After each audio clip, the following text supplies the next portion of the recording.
Sige, si Lot muna. 3 beses siya nagcharito eh. Kapatid na Lot, pwede na po kayo magtanong. Good evening po, Pastor. Hello, good evening. Ano po ang nangyayari kapag po nananalangin? Sabi po meron daw pong spiritual battle. Ano po ang inyong thoughts? Basahin natin yung verse na yun. Kasi ginagamit yung verse na yan, basahin natin. Nasa ano po yan, Ephesians chapter 6. Okay, so tinatanong ng ating kapatid, yung spiritual battle na tinuturo sa atin, no, kailangan makipaglaban, no? Lalaban daw tayo. Tingnan natin kung ganun ba talaga sinasabi ng Bible. Kung meron bang labanan dapat mangyari. Lahat pong yan ay nasa Ephesians chapter 6. Sabi rito, no, bilang pagwawakas, magpakatibay kayo sa kalakasang galing sa Panginoon at kanyang dakilang kapangyarihan.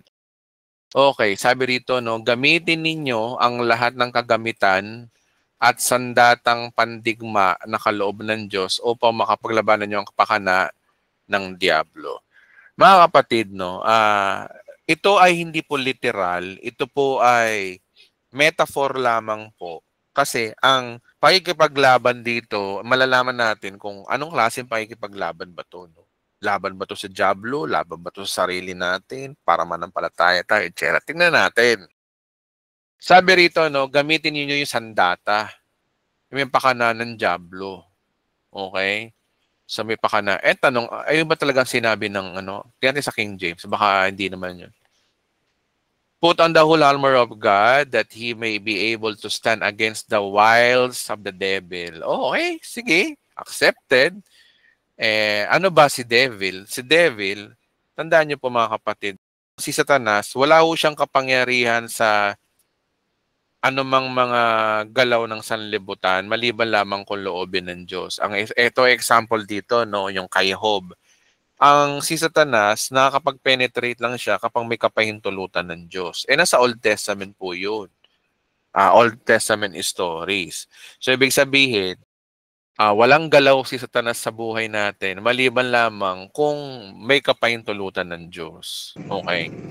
Basahin natin to. Sabi dito, no, for we wrestle not against the flesh and blood, against the principalities, against powers, against the rulers of darkness of this world, against the spiritual weakness in the high places. So, totoo nga, merong tayong kalaban. At ang sabi diyan, sapagkat hindi tayo nakikipaglaban sa mga tao, tama, kundi sa mga pinuno, mga may kapangyarihan sa tagapagamahala ng kadilimang umiira sa libutang ito, ang hukbong espiritual ng himpapawid. So, ito yung napag-usapan natin dati, nasa second heaven, merong nandyan nakatira yung si Satanas. Okay? So, naandyan po yan. Kaya huwag na kayo magtaka kung ba't may mga UFO kayo nakikita dyan. Pwedeng hologram, pwedeng yung pakana ng tao, pwedeng din demonyo may pakana. No. So, tama, merong ganun. Okay? So, yun daw ang kalaban natin. Ngayon, ang tanong, paano ba makipaglaban? Kung may labanan may labanan ba talaga? Ito yung sinabi ni Pablo. Kaya't isuot ninyo ang kasuotang pandigma mula sa Diyos nang sa gayon makalaban kayo kapag dumating na masamang araw na sumalakay ang kaaway upang pagkatapos ng labanan ay matatag pa rin kayo. Okay. So, paano ka ba makakalaban kay Satanas? In what way? Okay. Maging handa kayo, ibigkis ninyo ang baywang ng senturyon ng katotohanan. So ano yung tinutukoy dito ni Pablo? Doon ka lagi sa totoo. Totoo na naman, di ba? Kapag ikaw yung klaseng tao, walang spiritual na dito kundi yan ay simbolo lang po yan. Wala naman talagang totoong senturyon. O sintron, sorry. Senturyon, sorry. Wala naman talagang sintron. Ang binibigkas ni Pablo dito, isuot daw natin yung katotohanan. Alam niyo yung mga taong mahilig sa katotohanan, yung bang open-minded ka, open to correction ka, teachable ka. Okay? So, ang focus dito, hindi yung sinturon, kundi yung katotohanan. Yan daw yung panlaban natin sa demonyo. Kasi, Si Satanas, ang idea niya, gagamitin niya minsan tao, minsan religion, minsan preacher, para sa kasinungalingan. Pero kung alam mo ang katotohanan, di ka malilinlang. Oh. So anong requirement sa katotohanan? Eh di mag-aral ka ng Biblia, pag-aralan mo yung gospel. Kaya nga mga kapatid, napakahalaga mga kapatid yung sinasabi ko lagi sa inyo, pag-aralan nyo ang full grace. Kasi para nang gano'n, nasa katotohanan kayo. O ito yung sinasabi doon, isuot ang sintron ng katotohanan. Yun ang meaning dyan. May meaning po yan. Hindi po yun yung parang spiritual battle na magkakaroon ka ng kapangyarihan. Hindi. It is your choice na dumagay sa katotohanan. Meron bang katotohanan na naisusuot? Hindi naman yun literal. Hindi literal yan na may nasusuot. Example lang yan ni Pablo. Kasi ang gustong ipakita ni Pablo dito, yung nakikita niya sa panahon niya, yung mga sundalo kasi siguro nakakulong tong si Pablo, wala siyang maisip na magandang halimbawa. Dinescribe niya yung Roman centurion. Ay yung centurion, 'di ba, may belt, merong big keys, merong armor sa gitna na matigas, merong sword, merong shield, merong helmet, merong yung mga Romano kasi may mga may mga sapatos yan na matitigas na pag tinapakan ka, patay ka. Oh. Yun siguro nakita ni Pablo, pero ang tinuturo ni Pablo dito hindi yung yung pakikipaglaban. Kung hindi, dapat nasa katotohanan ka. Oh. Paano ba yun nasa katotohanan? Dapat teachable ka, dapat nag-aaral ka. O ano pa next? Isuot yung dibdib ng katwiran. In example ni Pablo yung breast of righteousness. O paano ba magkaroon ng katwiran? Ano ba ang tinuturo ni Pablo para maging righteous tayo? Faith to the finished work of Christ. You are righteous sa mata ng Diyos. Kahit anong bato ng demonyo sa'yo na sabihin na hindi totoo yan, nagkakasala ka. Hindi, pinatawad na ako ng Panginoon. Ganun lang naman po yun. Ang spiritual battle dito, yung ating kaisipan, yung mga maling turo. Ano pa? Isuot ninyo ang sandalya sa pagiging handa sa pangangaral. Yung sandalyas pala na ito, metaphor lang tong sandalyas, pero wala naman totoong sandalyas. Pero ang totoo rito, ang sabi ni Pablo, na dapat handa ka sa pangangaral ng magandang balita ng kapayapaan. Paano ka ba maging handa na magturo ng magandang balita? Dapat nag-aaral ka ng salita ng Diyos. Paano ka makakapaghanda ng pangangaral ng salita ng Diyos kung hindi ka nag-aaral ng Bible? San pa rin ang lagapak natin? Mag-aaral tayo ng salita ng Diyos. Pag-aralan natin yung gospel. Yun ang laban kay Satanas, yung gospel eh. Si Satanas, ang gustong gawin sa atin, sa works, dinadala tayo lagi sa kautusan. Pag alam mo yung gospel, alam mo yung pang-aaral mo yung gospel, alam mo yung katotohanan, hindi ka malinin lang ng mga turo ng kautusan. Sino nagtagumpay? Nagtatagumpay ka dahil alam mo yung katotohanan. Saan pa rin ang babagsak? Sa pag-aaral pa rin ng salita ng Diyos tungkol dito. Kasi paano ka magkakaroon ng kapayapaan para makapangaral ng salita ng Diyos kung hindi ka nag-aaral? Practically, kailangan mo mag-aral para maipangaral mo ang mabuting balita. Ganun lang po yung mga kapatid. Isa-isay natin na 16. Lagi ninyong gawin panangga ang pananampalataya. Ang shield, simbolo lang po yung shield, pero ang tinutukoy ni Pablo dito, dapat may pananampalataya ka. Saan? Sa gawa ni Kristo. The greatest shield. Pag sinabi ng diablo sa iyo na, okay, may nagsabi sa iyo na, hindi, kailangan may gawa Kailangan may gawa. Ano yun? Kung wala kang pananampalataya kay Kristo. Mahalaga mga kapatid, yung may tiwala ka kay Kristo kahit anong situation mo sa buhay mo. Mapuputulan ka na ng kuryente, kapatid, no? Mapuputulan ka na. Pero nananampalataya ka kay Kristo, hindi mangyayari yun. Hindi nga mangyayari yun. Faith, dito papasok yung faith. Bigkasin mo yung nais mo mangyari sa'yo dahil naririnig ka ng Diyos. Faith, yun po yun. Buhay Kristiyano po yung sinasabi ko rito nalabanan ano pa? Ang siyang papatay sa pagliliyab ng palaso ng diablo. Yung nagliliyab dito palaso ng diablo, ano ba yung mga palaso ng diablo? Ano ba yung kalaban ng faith? Ang kalaban ng faith works. Ang kalaban ng faith, unfaithful, hindi ka nananampalataya. Ganun lang po yun, duda. Ano pa? Isuot ninyo ang helmet ng kaligtasan. Sino ba ang kaligtasan natin? Si Kristo. Ilagay kaya siya helmet, nakalagay sa isip. Ilagay natin sa isip natin ang kaligtasan ay na kay Kristo. Ilagay natin sa isip yun. O ito pinakamatindi sa lahat. At gamitin ang tabak ng Espiritu na walang iba kundi ang salita ng Diyos. O.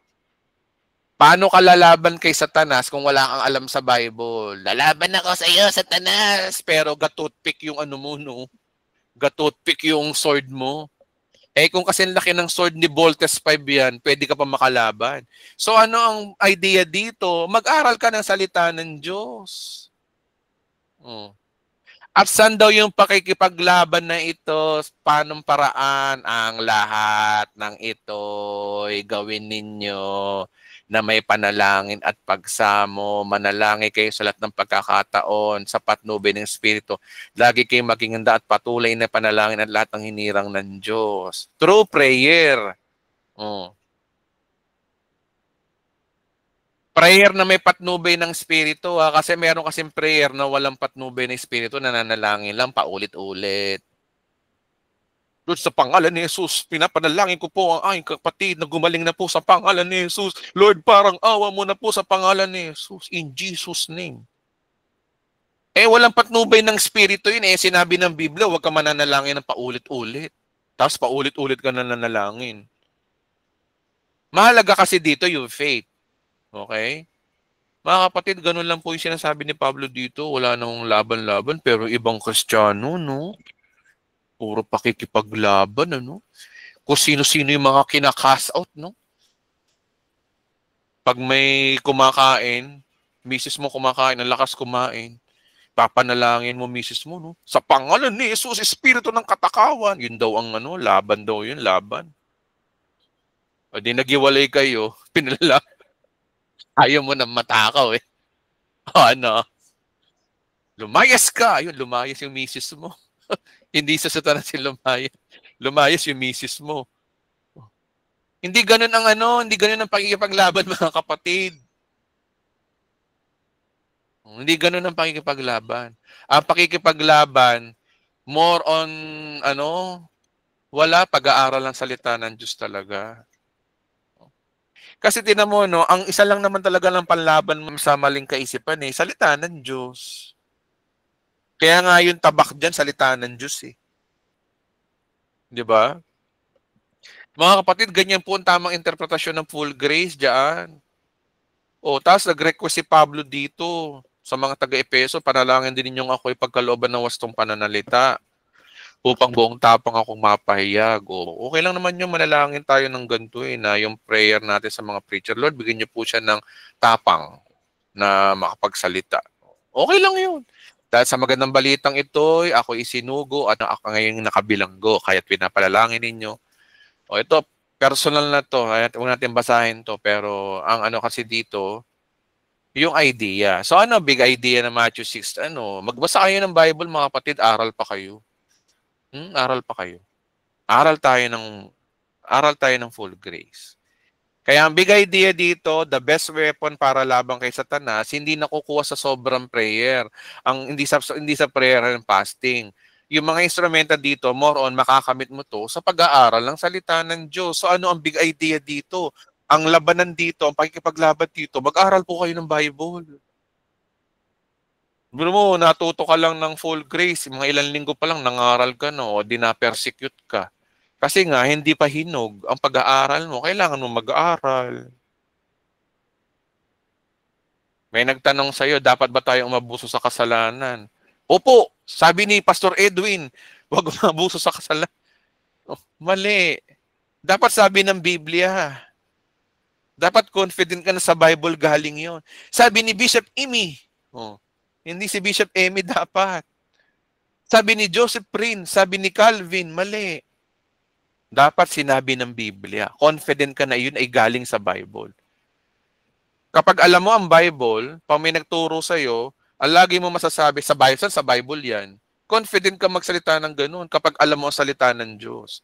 So, paanong paraan? Aral po tayo mga kapatid. Yun po yung sinasabi ni Ephesians. Kasi practically naman, di ba, pinag-usapan natin, paano ka magkakaroon ng righteousness? Paano mo malalaman ng katotohanan kung hindi ka nag-aaral? Paano mo malalaman ng katwiran kung hindi ka nag-aaral ng Bible?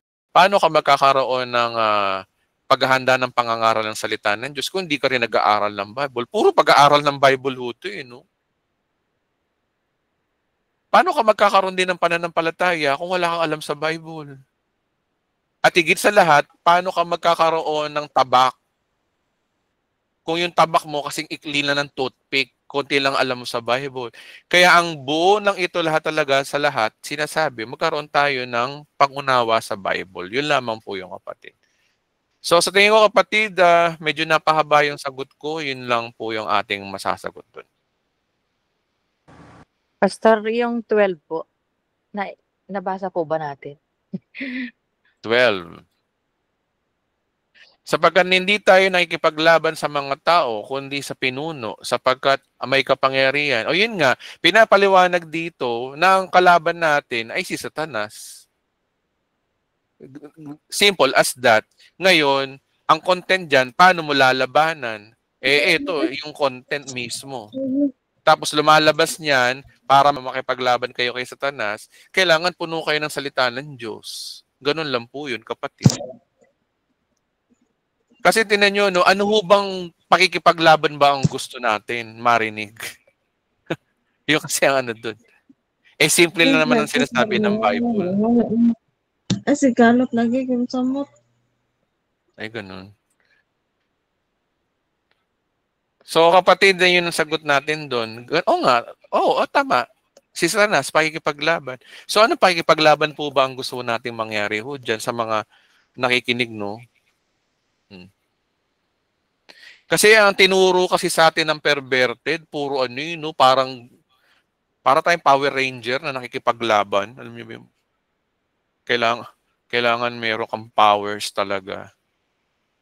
Mali ang turo sa atin. Ang turo lang sa atin, simple lang. Maging rooted tayo sa salita ng Diyos. Kasi yung pinapasuot sa atin, ang sinasabi ni Pablo, sumisimbolo to sa mga bagay na ano yung katotohanan. Diba? Dapat nasa katotohanan daw tayo. Dapat nasa katwiran daw tayo. Dapat isuot daw natin yung handa sa pangangaral ng salita ng Diyos. Hindi ka naman magkakaroon ng ganyan kung di ka aral sa salita ng Diyos. So ano ang big idea? Kailangan mo mag-aral ng salita ng Diyos. Yun ang the best na pananggalang mo laban dun sa mapanlinlang na turo ng demonyo. Naiintindihan po ba natin mga kapatid? Pastor, salamat po sa paliwanag ninyo.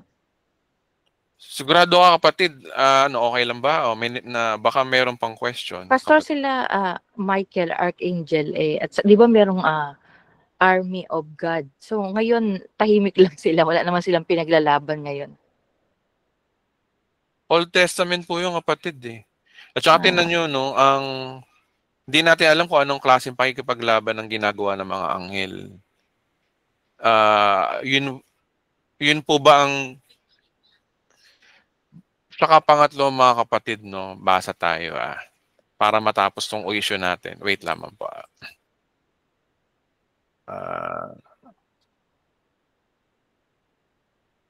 Kasi ano po ba yung nais natin pakikipaglaban? Etong sasagot sa verse na to, no? Romans 8 verse 30. Ito kapatid para matigil na yung pakikipaglaban na yan. Eto yan. Sabi rito, no? Sabi sa 837 NIV, no. In all these things, we are more than conquerors through Him. Nino ni Jesus Christ. Ba't pa tayo makikipaglaban? Tapos na, nakipaglaban na si Kristo. Ano yung paglalaban natin?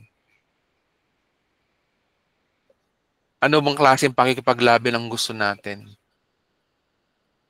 Kaya nga, tinan mo yung sinabi sa 6, more on mag-aral tayo ng salita ng Diyos Manampalataya tayo. Shield of faith, manampalataya tayo. Kasi we are more than conquerors. Ano po ba yung paglalaban natin? Alam nyo, ang tinuro sa atin ng perverted, puro pakikipaglaban. Tapos kapag nagtagumpay ka, sino ang naitataas? Tayo. Buti nakipaglaban ako. Nagtagumpay ako. Ako. Puro ako ang tinataas ng perverted. Pero kung ang verse natin ay eto, no. No. Hindi. Hindi raw dun. In all these things, we are more than conqueror through Christ Jesus. Basahin natin sa ibang translation, tunay, no?